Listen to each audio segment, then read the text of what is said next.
Okay, so another spinning kick, spinning wheel kick. So again, for spinning wheel kick, I like to start with my feet sideways. I could be in my fighting stance like this with my toes forward, but when I go to spin, I'm going to rotate my foot anyway. I'm going to go from here and I'm going to either pick it up and turn it or step forward. So I'm just going to cut out the middleman and just start here. Now the way that I was originally taught to do the spinning wheel kick was more like this. I'm going to give you like the finer points. I was told to spin the body first.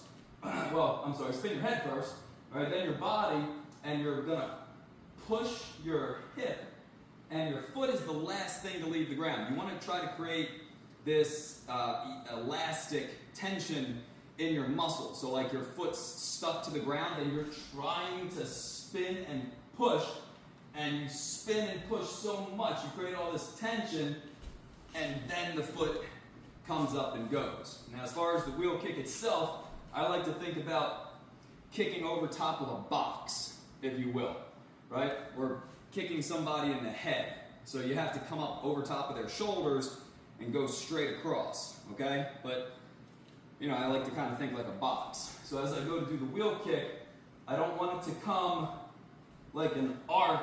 I don't like it to go like this. I need it to come up and then straight across, and then it's going to drop off somewhere over there.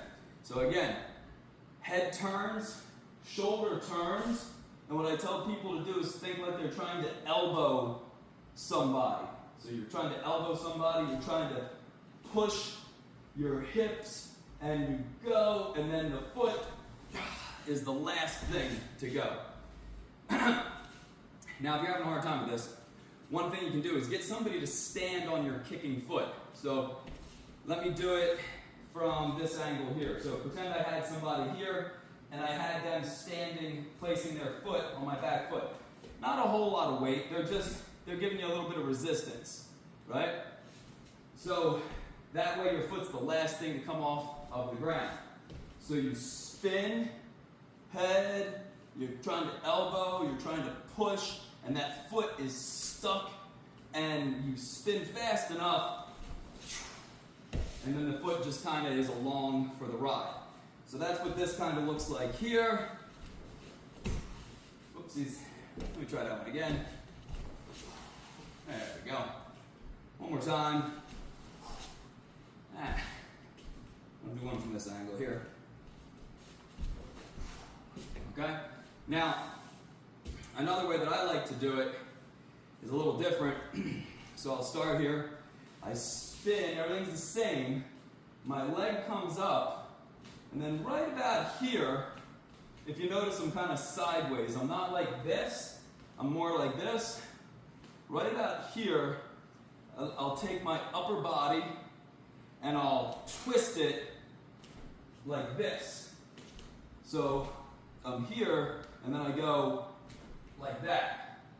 And when I do that, I throw my leg and my hip that way, like that. So that gives you a little extra snap into the wheel kick. So it looks something like this. All right, and one more time. All right, and I'll go from this side here. And one more time. All right, now there's another way that I personally don't do, but some people chamber the wheel kick. If you've noticed, every time I've done the wheel kick, my leg has been straight from the beginning. As soon as it comes off of the floor, my whole leg stays straight the whole time, all the way around. Some people chamber it, which is cool. So you spin, and you chamber it, like you were going to do a side kick or a hook kick. You snap it out, and then it goes across straight, like a wheel kick. So that's what this looks like. Yeah? One more time. Gives you a nice snap, you can hear it. I'll do this side here so you can see it from the side. Or maybe this side so you can see the chamber, I guess.